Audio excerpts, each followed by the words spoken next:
The first thing that I was selling like a lot was like, I used to make these septum rings, but they're like detachable. You didn't have to have like a pierced nose to like attach it. So that's the first thing I do, right? Brilliant.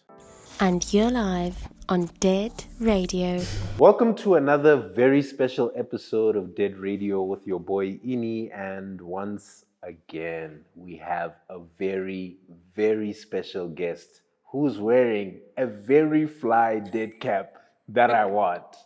We're going to let our guest introduce herself, and then we're going to get into her life story. And you know how we do. Get those jewels for you guys to use in your everyday lives. So without further ado, yes? Hi, Ini. What's up? I'm good. How are you? Hi, I'm alive. You're alive. I see you on my cap. I need it. I think this is 2018. Hey. Yeah. I know. Hey. Okay, cool. So my name is Omphile Mothupi, I guess the ID one. Also known as Omphile P on the streets. I'm a custom jewelry designer, and I have been doing that for many years, and that is literally what I do. Yeah. I love that. I love that. How do you feel in this very second? Or right now? I feel blessed, actually. I feel so amazing. I feel that a lot of things that I've actually wanted to happen for my career are actually coming to fruition, and I think that's very amazing. I love that. I love that. Yeah. How I begin every Dead Radio is to predict the future, right? We got to go into the past.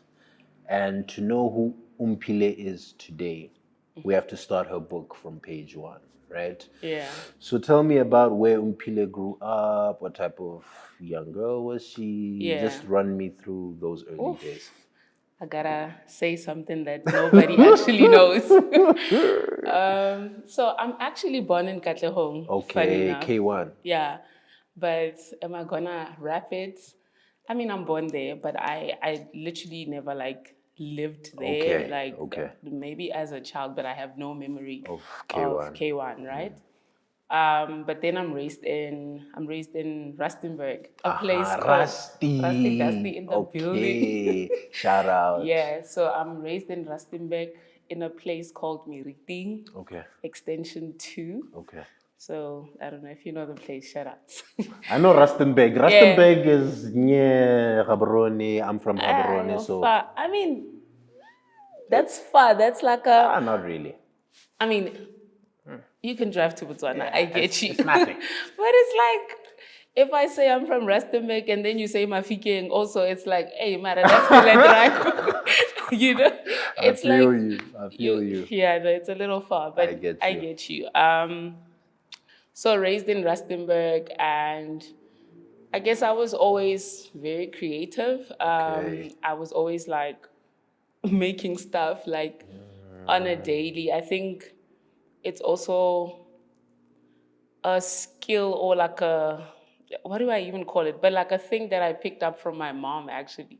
So my mom is very like quite handy. Like she's always makes things like with her hands. Yeah, she's always trying to find something to do, and I love that. I guess as a kid I was always like running around behind her, and then I got to a point where it sort of like became a habit for me to also come up with my own projects in the yard to do. So I started like giving myself things to do on a daily.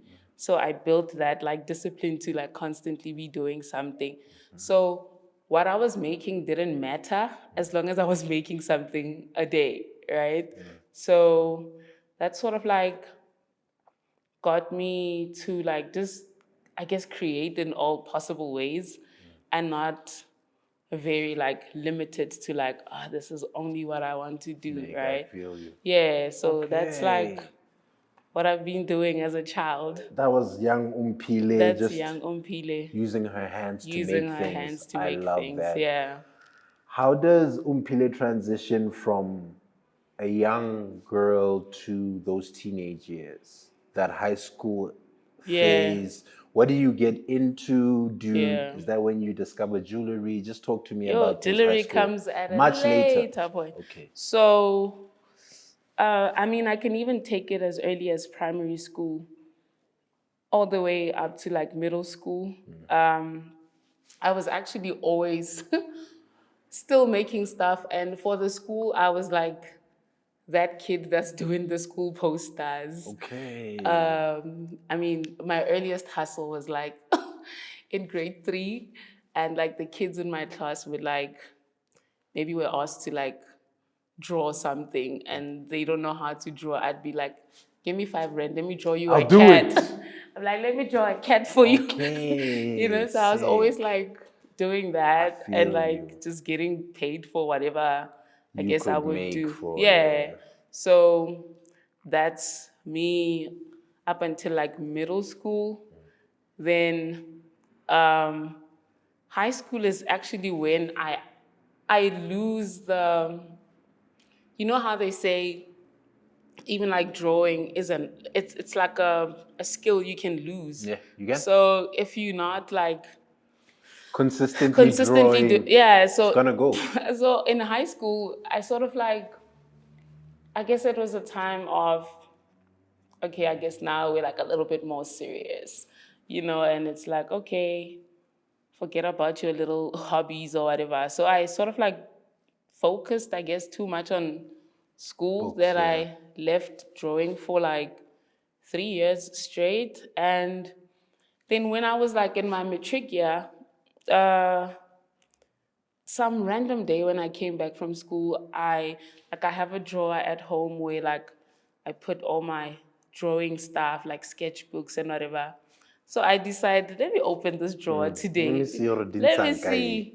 And then I haven't even taken off my school uniform. I just like get into the house, go to the drawer, and then I'm like, let me draw something. I'm like, actually, blompoto, Yeah. let me draw Let me this draw that. blompot. Yeah. So I tried to do, oh my God, it was so horrible. It was a stick man. It was a stick man, literally. So like I was devastated though. I feel like I was so emotional about it and like, oh my God, I lost it. I can't do this thing anymore, And it felt so painful. I don't know how I managed to go through the house without my mom seeing me. I literally got to my bedroom and like I cried. I was like, oh my God, It's I can't do gone. this thing. So I make a decision then that from that day on, every day when I come back from school, I'm drawing something. I don't know how many months I had in the year of like my matric, but I was like, whatever's left of the year, every day when I come back, I'm drawing something. And I actually kept to it, and then I was back again. Okay, yeah. I was back again, but that's also a time when I was always like an overachiever. I was like that kid in school passing everything too well. I get you. Representing the school in accounting and this and that. It was too much, Yeah. So I almost felt like too smart but too talented as well. So I was always like a balance of both, right? So in that year, almost like towards the end of the year, I'm like, I'm not going into like finance, business like that, like in the most like, I guess, traditional way, right? And I decide that I don't know what course I want to do, but I want to go into the art, like into the art space, creative space. But I'm from Rustenburg. They don't have those things. Dog. There's nothing I can go to, at least that I knew of, Of course. Even just having point of references of people in the neighborhood who I had nothing. Even like going to the library was so useless because even when you got to the library, it was so limited. It had everything else but art, everything else but creative books. I get you. The only thing I could get was actually animation. So I'm like, maybe I could try this. Yeah. Then I applied to it was like, can I call it like a private college? I don't know, I think it was in Auckland Park or something. And I applied for it. They actually rejected me. Oh, crazy. But like without also giving me like pointers that maybe you suck here, do this, do that. So I get rejected, but then I'm still adamant about I want to go into the creative space, Yes, but yeah. I still don't know what I'm trying to do. I'm like, whichever career I sort of like land at, it just needs to do with like drawing, So Design, design, I get basically, you. I think at the time I didn't even know the difference between drawing and I design. get So you. I just wanted to draw, I get you. right? So I I actually don't I watched my friends like finish matric and like go to like universities they wanted to go to, but I was like, I actually don't know what I want to do. So it kibo gap year. I took Yo. like that gap year. I'm like, yo, I don't know what I'm doing. Went to some like random college, did what was called an IT course, but Oh. really you're like, oh, I'm this is just not here. even IT. And then did that for like a few months, left it. I just You were ghosted, like, never nah, came I'm back. good. Then a friend of mine that was actually going to UJ, she came like during like her Yeah, holidays. the She came holidays. back and she was like, hey, Chomina, I don't get it. Like, Rustenburg, I don't know what you're doing here. I heard you say that you want to pursue a career in like the creative space. So let's go to UJ and let's just do a walkabout. Maybe you'll see something you like, right? Then we did exactly that. So she's like, I've done the math. Ask your parents for this much. This is taxi, lunch money, and coming back. And she's like, I'm only going to show you once, so pay attention. It's like, Yay! next time when you're coming here, you're not coming with me. So you need You're to gonna find have your to way. hit that. Yeah, alone, right? So we do that, and then we go to the Faculty of Art. And then when we get there, I think the first department that catches my attention is like industrial design, but it was like packed already. I was like, okay. Then we kept like moving along, and then we got to like the fine art department. I was always so scared of scale, like big paintings, drawings. I was like, that could never be me, right? So, I mean, I suppose now, in retrospect, it kind of like makes sense because as a kid, I had like 3 bags of like toys, but like I would spill everything out to get to the bottom, so I find like tiny toys. I like playing with small toys. So I guess later on, I'm like, Interesting. oh, this makes sense, because like jewelry is so minute and very detailed. yeah. So next door, the fine art department, it's jewelry design, and I've never seen anything like that. I don't even know what this thing is. I'm just like glued to the display cabinet, and until a lecturer came through and they were like, do you want to see more? But I'm like, yeah, I do want to see more, but what is this? Yeah, what's going on here? Yeah, and I see this beautiful neck piece displayed, and they had like the raw material that it was made from. And it was so hard for my brain to understand how this came from this. I get you. I'm I just get like, you. what is this? I get you. So they walk us in, and then they show us more like design class, gemology, like the melting stations and whatever in there. I'm like, oh, this is new to me. I don't know what this is. And I tell my friend, I'm like, this is it. I want to do this one. It's almost like I truly wanted to prove that I can turn this into that. I get you. It was literally that. I get There's you. no, I always wanted to do this type of chat. It was literally, I was like hooked on the spot. I was like, I need to prove this theory to be true. And that's it. So yeah, they sort of like, I guess, gave me notes to like read up, and then I needed to come. It's before online things. Of course, you had to physically be there. Be there. So I get came you. back for like an aptitude test, did it, went well, I was in, right? I mean, I later leave the school. I actually didn't graduate with them. I just felt that I don't think the curriculum there was like built to sort of like, empower. I just felt like it was off. I mean, the class I was in had the most people deregistering. Like other departments were actually worried, like what's going on in the what's jewelry happening department. in this class? Like almost everybody deregistered. Damn. And then that's when I still loved the course and I still felt like there's more to discover. So I decided that I'm still sticking to this thing, but now I need to call my parents and say, hey, I'm coming back home. I'm coming, kid. I feel you. So before I actually leave, I do research, and I know that there's like companies that they take in like students, learners or whatever. It's more like an internship, like those vibes, those vibes. So I went to like a specific one in like Hyde Park, and when I got there, it was already packed. They like, oh, we have no space. Only like next year. I was like, yo, I don't have that time. I don't have the time. Like, I need it now. I need it now because my plan was actually to do.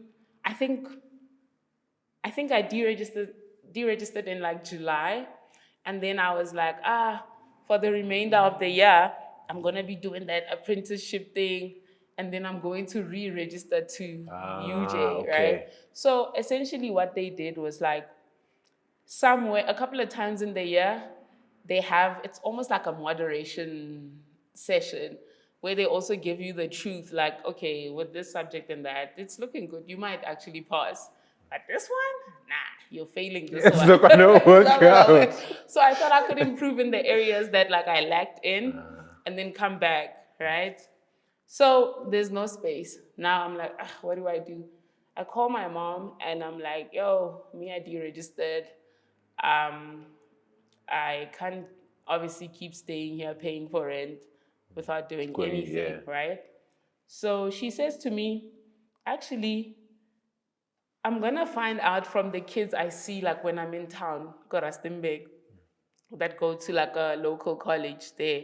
They like, she's like, she always sees like kids walking by and whatever. She'll just like ask a group and be like, is there a course like this in your college? And they were like, actually, there is a course like that. Just that there aren't a lot of people doing it. So it's not a popular one, but it's definitely there. So she calls me back and she's like, the course is there. I'm like, I actually needed to go to Joburg to find out about a course like this. That's crazy. So I'm like, okay, can you please like come pick me up and I'm going home? Okay, they come, they pick me up. I mean, I don't know, I had like, something in me was so alive, even though this feels like, oh my God, you blundered, it's over. But like I had this like fire, I don't know, I thought I was gonna do something incredible. So I go, and then when I get back to Rustenburg, I waste no time. I actually go to the college. When I get there, I'm actually lucky. They have a learnership program going on. Hey, they're gonna be giving students like stipends, what. I'm like, okay, still sounds like free education to me. Let's go. Let's go. Yeah. But then I think about it, I'm like, okay, if I take it, this thing is like 1 year, 6 months. I'm like, there's no going back to UJ, but we'll figure it out. So I apply anyway. Also, I'm like very cocky about it because I'm like, I come from UJ. Of course. Of course. Yeah. So I apply, Shabu, couple of days. They call me, they tell me like that I've made it. I mean, the guy calling was so excited. And me, I'm always so chill. Like it doesn't mean I'm not excited. I just don't know how to like express like that. So he says to me, are you not excited? I'm like, I am excited. Of course. Do you want me to scream? Like, what do you want me to do? And then, okay, the program starts. I start going there, and the school is sort of like divided into two. There's like the FET college side, and then they were like working with the a government organization. I suppose at the time it was called Cedar Platinum Incubator. So it's almost like you had the experience of like, I'm just a kid learning, and then the other side was like, yeah, this is what real life is gonna The look practical like. side. Yeah, the job is actually, if Okay. you start working in this industry, this is the feel, right? Dope. But they would like divide the class into two, and then we take turns. Like this week, it's the other group at like the college side, and then the other one is like at Cedar. So, but every time we went to Cedar, I would get so excited because I'm like, equipment, machinery, like state of the art, you know? And I was just like so excited to just throw myself into that. And that side, it required a bit more like discipline, like even with the times, you had to be there much earlier than when we're on the other side, you know, you just needed to be like so in it. And in there, I met a guy called Khotso, Mashiho. Khotso was like a big brother to me. Dope.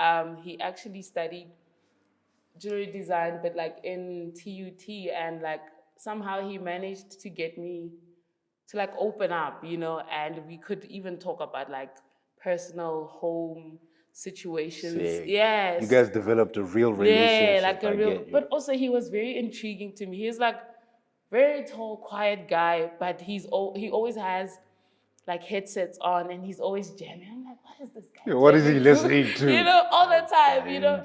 And then like I just poked him one day. I'm like, hey, what are you listening to? You know, and then you know, I think also even with like my ear for like house music, I guess he kind of trained that. Okay. Because he was like a house music dude course. from Pretoria. Of course. And then we just started like talking more, hanging out more. And he would say to me, I see you like this thing very much, like as opposed to like your classmates. I was like, yeah, I do. And then he was like, I hear that you also went to UJ. I'm like, yeah. He's like, are you trying to go back? I'm like, yeah, I do. And he's like, why don't you go to TUT? I'm like, why? And he gives me like the reasons, like I guess the perks, or like how this would be different for me going to TUT instead of like UJ. And he was just like, well, first of all, you have a financial situation at home and you're still trying to go back to like university. UJ, yeah. Right? So he's like, I went to TUT, you know, I was a NSFAS baby, you know, so why don't you do that, apply, and let's see how it goes. But he was also speaking from a very practical point of view, because he asked me, what do you want to do? Like, how do you see this like developing further? And I said to him, I actually, with the little experience I had in UJ, now I've like taken the time to look at like where I would like to land, right? So I said to him, I'd love to be a good balance of designer and manufacturer. So I needed to be able to manufacture the things I design. Most people can't make the things they design. Ooh. You see? And I saw that in UJ. People are incredible like designers. Designers. Oh my God, they can draw for the whole day, but they can't make anything. Things are constantly like in development. You're developing a design for too damn long. I get And I was like, that. I need to be, because remember, I like making things. Yes, you know, from when you were a kid. So I'm get like, you. yo, I can't keep seeing this thing on paper. It needs to come alive, you know. So he was like, then TUT is your best place, because their program is like very like different, but they also like, they really produce like great students. Even the job market sort of like favors People who come from from there versus the other school, right? Interesting. So I was like, okay, I'm doing that. So I applied, and then they like, you know, pull through for like, I guess the interviews and whatever. Yeah. And obviously like typically in the art world, creative world, portfolio, whatever you've done, I take that and I go. Also at a Cedar Platinum Incubator, I talked to like the big boss there, but I understood that they actually liked me. They're like, we like her so much. She's so driven, this one, I love that. She even wants to take it further and all of that. It's like, yeah, no, take a few days off, go do your thing in Pretoria. I went to Pretoria, got there, did the whole whatever test, whatever, and they would like come back and give us feedback. And one thing that has always actually been a thing for me, I remember even with that, they were like, oh my God, you write so well. Like, you write so well, like you're so articulate. You're actually good at writing. And I was like, yeah, no, I know that. I know that. I Thank do. you. I know Thank that. you. Which is like a common thing, because even when I did the test in UJ, they said the same thing. Like, I was like, yeah, I know. Okay. So they were like impressed with that first. And then we had to do like the practical test now. But they saw the pieces that I came with. I had this bangle, which is so funny. As I walked into the studio, like the department, on the wall, I saw like a framed image of one of their finalists' piece. Like, there's a design competition called Plat Africa. It's like a platinum like design competition. It's like Anglo-American competition. Okay. So I saw that on the wall. The piece was actually the same as the piece I had. Crazy. But the difference was like he had added, I think it was a guy, but he had added color on like the side frames, but it was actually the same thing. And I was like, oh my God. In my head, I'm like, oh, clearly this piece is like a third-year piece. And I'm like, I'm ahead of my time. I can see that. Of course. So I walk in with the piece, and then when they saw the piece I made, they were like, how did you do this? Like, at your level, like, how did you manage to do this? And I told them that, like, at Cedar Platinum Incubator, like I said, they had like machinery that is like. So I've been working on these things. They were like, that's a very advanced machine to use. Get that. I was like, yeah, but I'm using it. Yo, I've been. I was like, I'm using it though, and they were like, you're an interesting one. And then they said to me, just to make it comfortable for the other kids, just do the test, but we see you don't have to do that. You're basically in. You're in, you know? And then they say to me, please don't go back to UJ. That was very interesting. They're like, please don't go back to UJ. And I'm like, I don't intend to go back, actually. Like, I've sort of like made up my mind. And they were like, yeah, no, that's great. And they also like, I think they were very open as well. They were telling me about how long they've been running the jewelry department. And throughout the years, they've dealt with, they know the difference between like the students that come in. They like, we know raw talent when we see it, and you're that.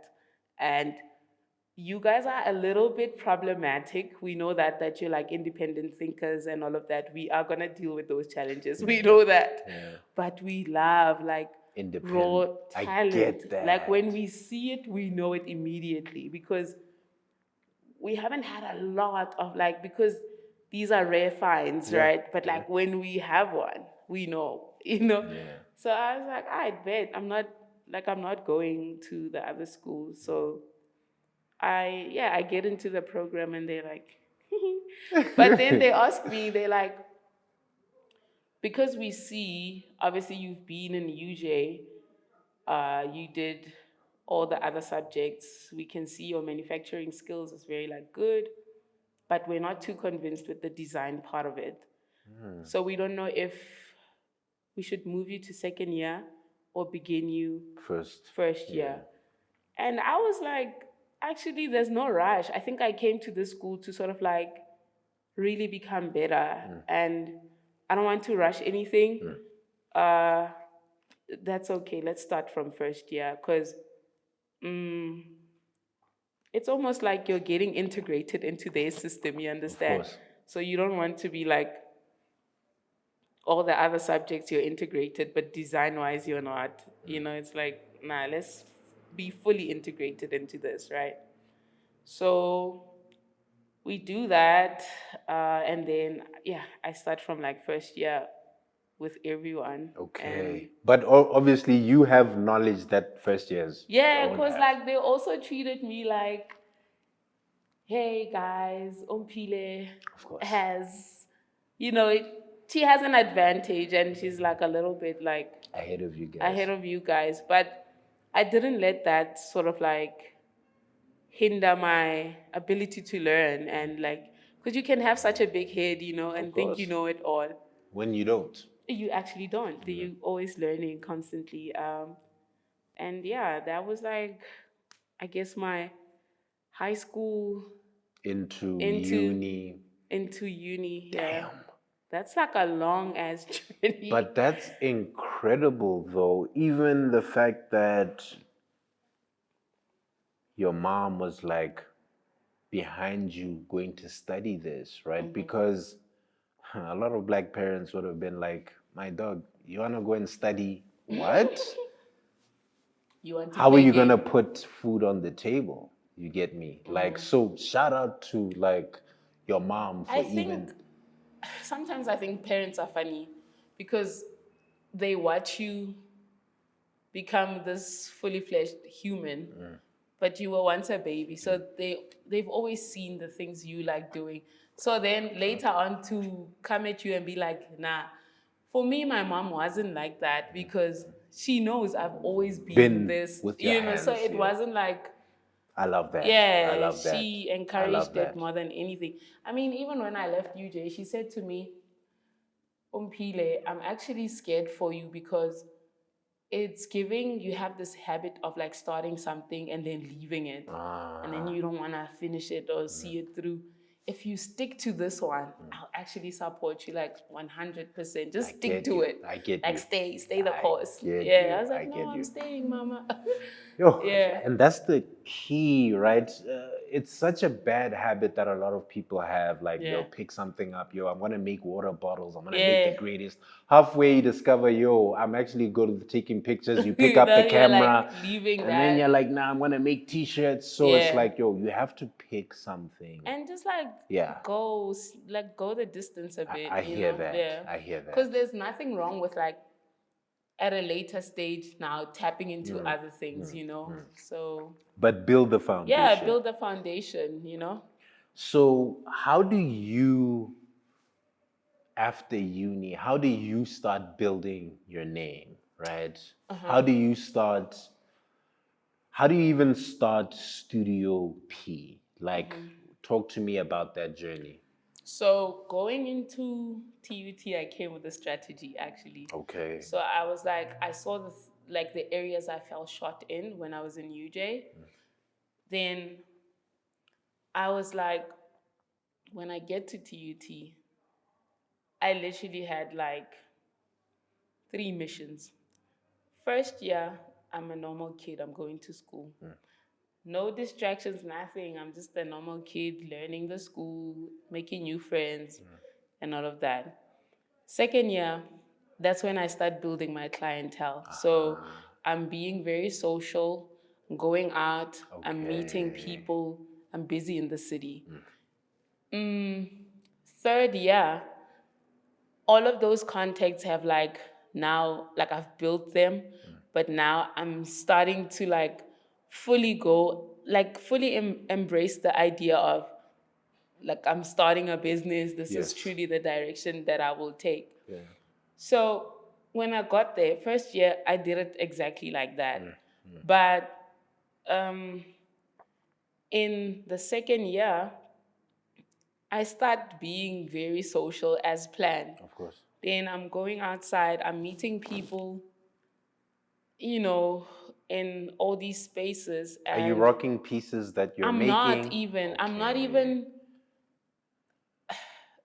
I'm making something, but I'm not like showing it yet, right? And then I actually I see something on Facebook in that time by this by this lady, which is so crazy because I saw her on a creative show on TV, and I thought like what they were doing was so cool.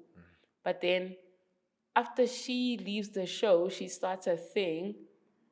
I don't know, she called it something, I don't know, it's something to do with like women and creativity, basically.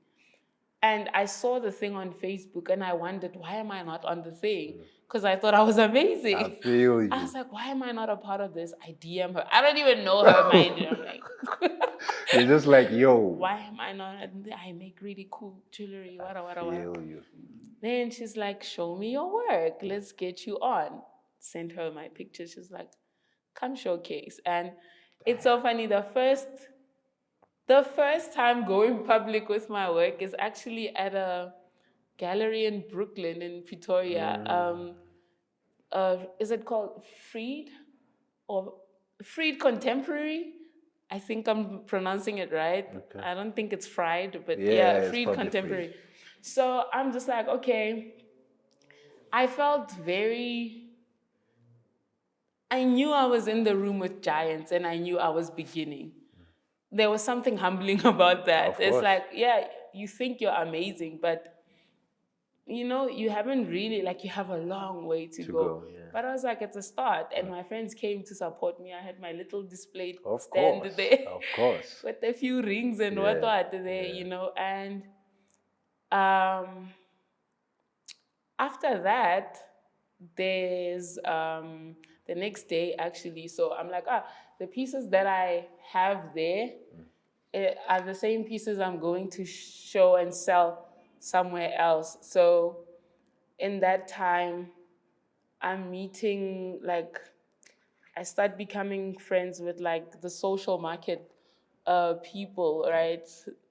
So at the time, my tele reaches out, right? And he's like, hey, P, I'm starting this thing. It's a market. It's just going to be a bunch of friends. We're hanging out. But if you're making art and whatever, I know that you make jewelry. Can you like show something, right? Then I'm like, yeah, sure thing. We do that. And that's technically the first, like, together with the gallery, these are happening in 2 like consecutive days, right?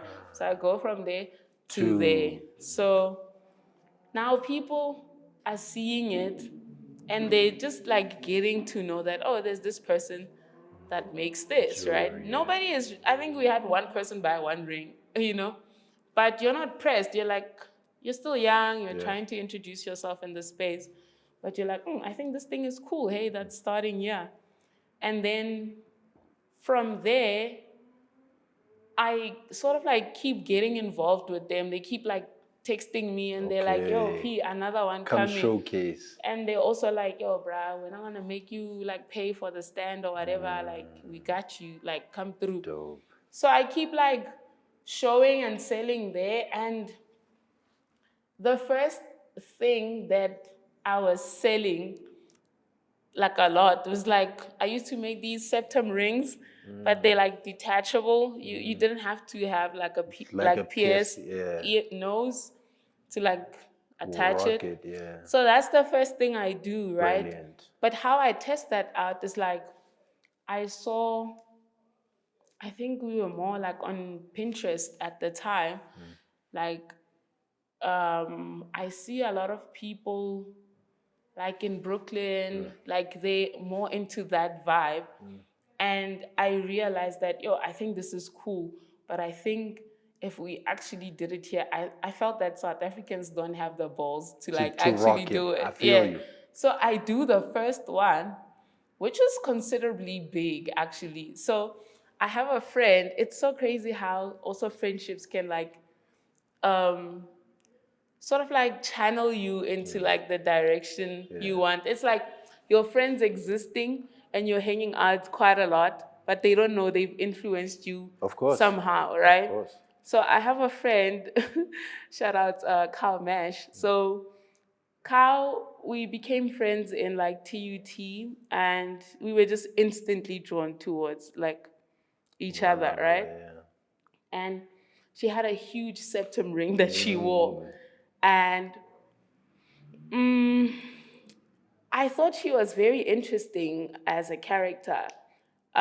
She always wore black. I was very much into black. Well, still am, but like I think we were like heavy into that then. I get you. So I think also on campus you see people that you feel like, oh, this is more like me. I'm definitely gonna hang out with that person, right?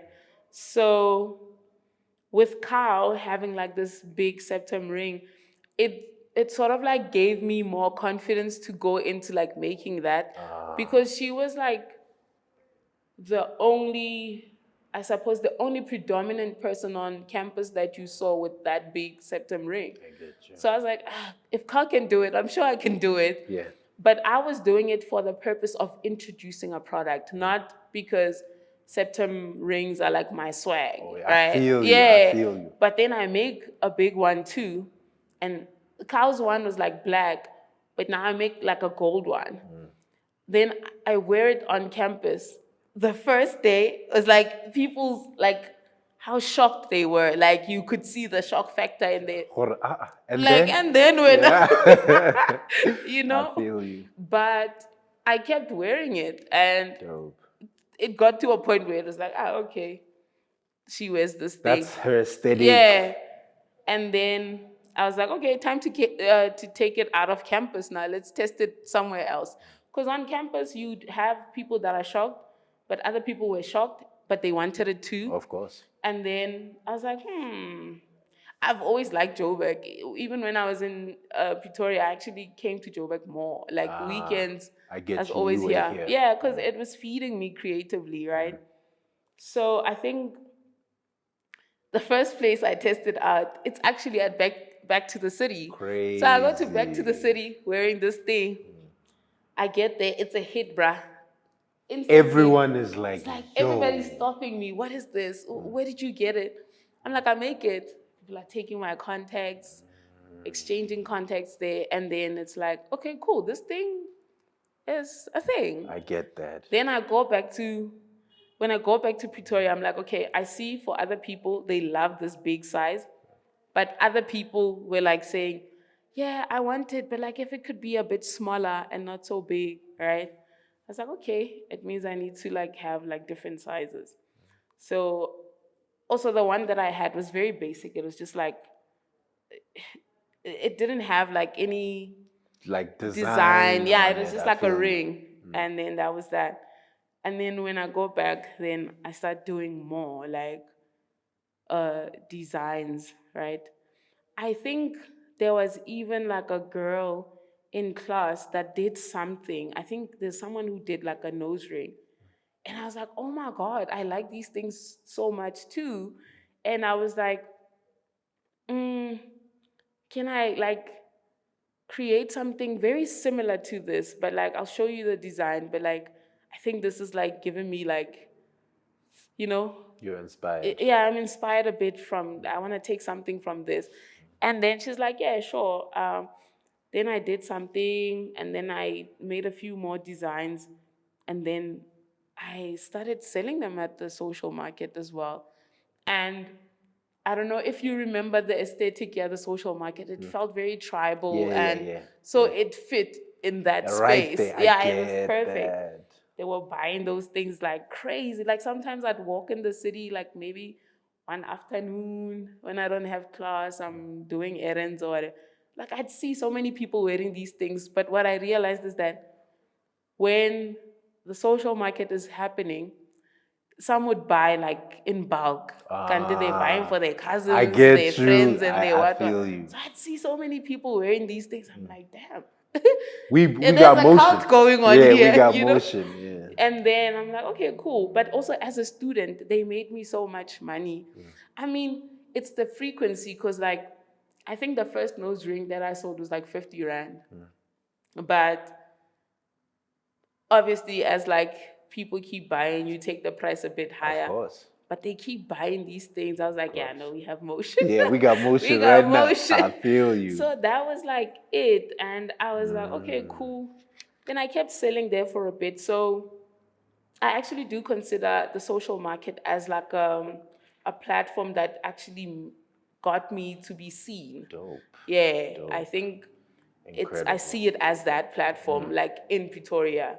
So yeah, that's That's really literally how it started. Yeah, that's how it And you started. got your name out there. Yeah, People started knowing, oh shit, Omphile makes yeah, jewelry. yeah. Okay. I mean, it was even called P accessories at the time. Mm, Well, technically, on official papers, that's what it's called. I get you. I Yeah, get you. but also I am forgetting something. Like, I actually went into business with a friend first, like my roommate.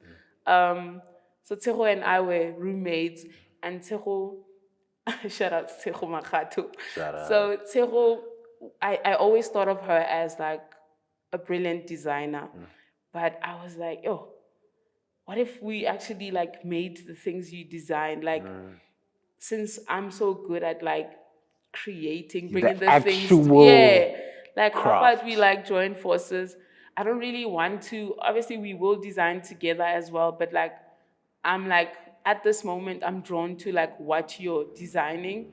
Can we like make those pieces come alive, and I'll be like the quality control, right, of that. And we did that for a bit. We used to call ourselves Black Apple and Pea. So she was the Black Apple and I was You the were the pea. pea. I feel Yeah, you. I feel so you. it was that. And I mean, going back to like names now, because I do get a lot of people asking me like, why P? Why did you call yourself that? You know? And it's so funny. It's actually a nickname from high school. From So, Omphile. yeah, from Omphile. So there's a friend of mine that I used to go to high school with, Innocentia Munedi. So, one random day, like I think we were in grade 11. Like my friend group, it was like a group of 7 girls, right? And I don't know what was happening with her that day, but she just like sat quietly and she was writing names, like our names down. And for every person in the group, she decided to like, she said, like, for example, with my name, she said, when you're calling out the name Omphile, what's the letter that stands out? The P, the P, like, of course. is more resonant, right? Yeah. And then she was like, I don't know where she gets the EA, but she's like, I'm going to attach EA to EA it. to it, I So feel for you. everyone in the group, she does that. And then she was like a little diva. So she says, listen up, guys, I have new names for you. I'm like, what? And then she's like, tells us our names, writes the name, all the names on the board, and says to the whole class, these are their new names. These are their new names. Right? What we realized is that everybody's names like fell off, but they kept mine. For some reason, it just kept going. That's the one that stuck. And like the pronunciation was very different. P, Pea, and I'm like, okay. We sort of like refined it over the years, Over time, right? yeah. But that's literally where the name comes from. And it didn't hit me like instantly to like use the name as is, but went from doing like a business with a friend, With a homie. then went by P accessories for a while until it actually turns into Studio P in, I think, 2021, where I meet another friend and she's like, I don't like this name. I'm like, same, actually, it's too long. Yeah. And the spelling is just like, it's just very long. And we tried so hard to like, what can we call it, But then I told her that how I see this is like a studio, not, like I've never been obsessed with like having a store. Yeah, I do have one that I sort of use like as a consultation space, but I never obsessed over a store. I always thought of myself as like a painter. I have a studio. Yeah. Yeah. So I was like, creating art. I'm creating art. The medium is just Yeah. the raw materials. Yeah. It's like metals. Yes, metals is like my medium. So she was like, then why don't we call it like Studio P? So technically, I would have loved to call it like just P. It would have been P online. But, you know, somebody somewhere in the course. world already has Of a thing course. called P. Of course. So I couldn't Use get that I handle. feel you.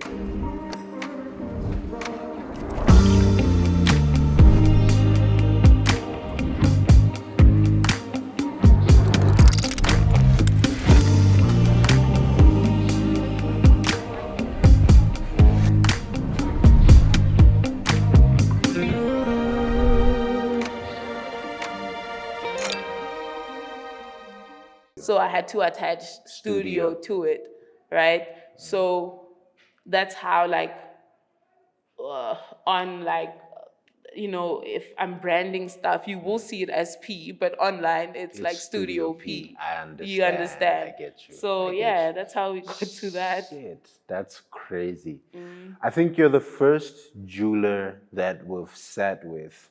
Yeah. So There aren't a mean, lot of us. yeah, there aren't Yeah, a lot no, of you that's guys, true. which is like, and it's amazing that you've managed to like create a name for yourself Yeah. in such a niche space, right? Yeah. So I've been wondering in my head, what's the creation process, right? Because like all these other different mediums, everything is open source. I can literally go on Google and find out, what's the process of making a t-shirt? What's the process of making a movie? Yeah. All of these things are open source. Open source. But like jewelry is like... This is a trade. They keep it Of like... course. Yeah. And I don't want you to obviously give spill out too much secrets, but like what's the process from idea to I have the piece around my neck, and how long does it usually take? I mean, it's quite a lengthy thing. I feel like even as a course, it's a very labor intensive course, this thing, like, you know, but essentially just like any other design course, you go from ideation, right? Then you put the ideas on paper, you draw, you develop the design. But from there... Can people do it on Photoshop? Like... The thing is, you can, I mean, in terms of like is there a designing, program? you can design on anything. Anything, okay. Paper, Understood. whatever you prefer, right? But then moving from that to like now actual product is you can either hand make stuff, and hand making stuff you can create from like wax. So there's like carving from wax, or you can go straight to metal where you're actually like working the metal to, you know, the process is obviously like too long and there's too many things, but like from melting metal to like literally manipulating the shape and cutting, filing, you know, you're shaping, cutting, and filing, I get right? that. You're just forming this thing into whatever design you came up with, right? So there's either going to metal straight, where you're just like making this thing, right? Or you can like make from wax. Then the process from wax, there's like a whole process called like lost wax casting, whatever process, where you basically take the wax thingy that you've made, you're now like molding it, then it leaves the cavity, the whatever the design is, into like this cement form thing, and you pour molten metal into it, and it takes the shape, and then you have the thing. Okay. But then you also there's also the tech side of it, where you hop on a software. So our industry softwares are like Rhino, Matrix, but you can also make these things on like Blender. There's more softwares now, right? Yeah, so I know Blender. Essentially, I feel like the software doesn't matter as long as it can do what you want to achieve. Then how you save the files and how you like work with the files then leads you to the end product, right? Yes. So you can hop on a software, make the design on the software, and then you save the file in a specific format. If you have a 3D printer and you can do that process for yourself, you can do that. 3D print the design. Then from 3D printing, you do the lost works casting thing again. So I suppose the software sort of like helps you with like details you couldn't necessarily be able to capture by hand and all of that. Yeah. Damn. And then how long does that usually take? Yeah. I suppose it also depends on like your workflow, like as an individual, but like let's say you had everything, as in your own 3D printer and you cast in-house. Because people that are not casting in-house, they like outsource with like a casting company, so it'll cast the design for them. I get that. Yeah. I get that. So if you have everything in-house, I mean, in a day you can do a couple of things, eh? Like you can do a lot. Yeah. So but I think the most important thing that you've said, even from when you started at UJ, is that you realized that most people just know how to design. yeah. They don't know the other Yeah. side. Because you have to immerse yourself so much into like the manufacturing process. Of course. It's not pretty. Yeah, Like it's not cute. That's also what I realized like earlier on, because I would see like in class, especially when it came like to girls, the guys will be like hands on doing the things. And I would be so like confused. I'm like, did you actually see what the course is about when you applied for it? Like, it's not pretty. You can't have nails and be a craftsman. you can't. You like can't. Also, you can't wear your best clothes. You understand? You're like, you're a worker. Yeah. You see?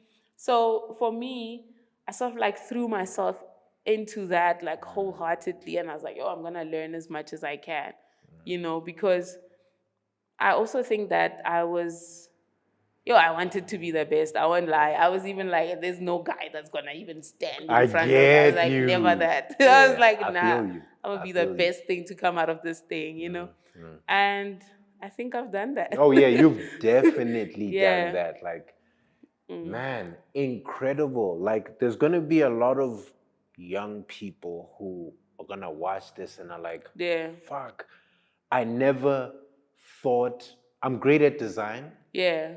I'm creative, but I never thought that I could channel my creativity into creating jewelry. Yeah, because I mean, this is not it's not a common career. It's really not. Like, it's so crazy. Like, one of the things that blow my mind today is that like the place, like my living space was actually a jewelry studio. It's so crazy. I'm like, you can't tell me I'm not meant to do this. I feel you. Like, I'm just like, this, like, it gave me goosebumps. I feel you. I was like, this is wild. Everything came together for you to. It's insane. That's beautiful. Like, I'm shocked every day, But I also feel like the reason why Studio P even exists, and this is the reason why it stands out, right? I was once like in Bram, like I said, I always came to Joburg Kadi weekend, right? Yeah. And I'm walking down. It's so funny how Kona Juta and DB is so significant, right, in the culture. But I was literally walking down like Juta Street. I feel you. I'm like, then like, I forgot what that store was called, but like I went past this other store in Bram. I always thought it was so cool and it sold clothes. And I was like, oh, this is so fresh, right? But then I was like, I don't know what my peers are wearing in terms of like jewelry. Like, I don't have like an idea. Yeah, of I'm like, and I'm just like, and I'm studying this thing. What am I gonna do with it? And I was wondering what cool jewelry looks like for my peers, right? And I was like, even if it was me, what sort of jewelry would I want to wear? Yeah. So I started having that conversation as I'm walking down. So yes, Pretoria had like launched me a little somehow, right? But I also am thinking about Joburg as a space because I felt like it had more motion and I wanted to like operate this side, right?